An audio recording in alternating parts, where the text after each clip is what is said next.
Projek membuat kursi panjang cantik kan. So macam mana aku buat? Kena tengok video ni sampai habis untuk mengetahui bagaimana proses aku buat kursi ni. So layan intro aku ni dulu. Let's go.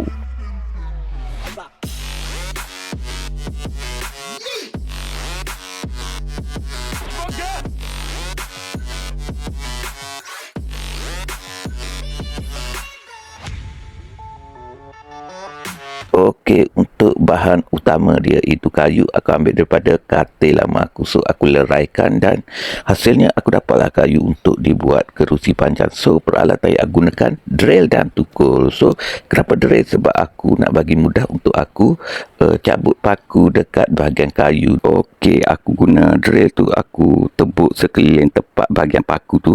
Kenapa aku buat macam tu? Sebab susah weh nak cabut dia punya tempat penyambung yang ada paku tu dekat sekeliling kayu tu. So dengan drill tu buat lagi mudah lah untuk aku cabut.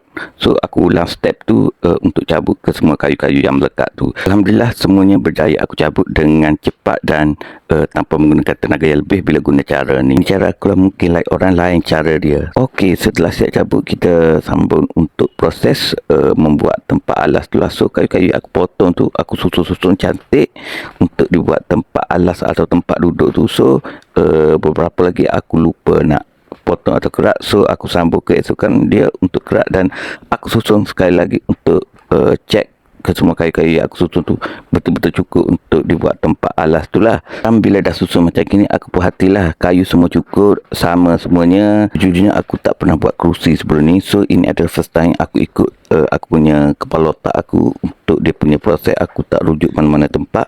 So hasilnya aku dapat siapkan step pertama untuk kerusi ni, di mana aku siapkan dia punya alas. Langkah kedua dia aku cari besi. So untuk dia punya besi ni aku order secara online. Kegunaan besi ni adalah untuk aku cantumkan bahagian kaki dia dengan bahagian alas tu. So untuk kaki dia pun aku order secara online juga. So untuk step kedua ni aku sambungkan kaki tu dengan dia punya tempat alas tu. Aku tak pasti ianya kukuh ke tak. Nanti aku akan ujilah bila dah siap. Kalau tak jadi, maknanya aku kena guna cara lain. So besi aku beli inilah dia tujuan dia. Korang boleh tengok aku dapat cantumkan kaki dengan dia punya kerangka untuk tempat alas tu. So dia ada lubang untuk aku letakkan atau letakkan skru untuk penyambungan antara kedua-duanya. Hasilnya akan jadi macam gini lah.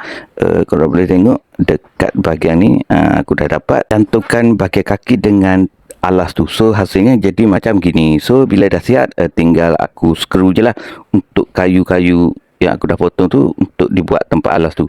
So untuk step seterusnya adalah kita nak buat tempat sandar. So untuk tempat sandar ni aku gunakan lebih kayu yang aku potong untuk dia punya alas tu. So aku buat jarang-jarang supaya dia punya kayu tu cukup untuk buat tempat sandar, dan cara automatik dia agak lagi lawa lah bila buat jarang macam tu. So setelah siap aku buat, aku skru, aku finishing, hasilnya jadi macam gini. Dan last sekali adalah kita cat lah. Tapi maaflah untuk proses mengecat ni aku lupa nak tekan butang record. So tak adalah untuk dia punya video proses mengecat, tapi hasilnya tetap ada. So kalau tengok kan lawa tu, kucing aku siap bertenggek selepas kering dia punya cat. So macam mana korang rasa? Korang suka? Jangan lupa subscribe, comment, share serta like untuk video aku seterusnya lancar.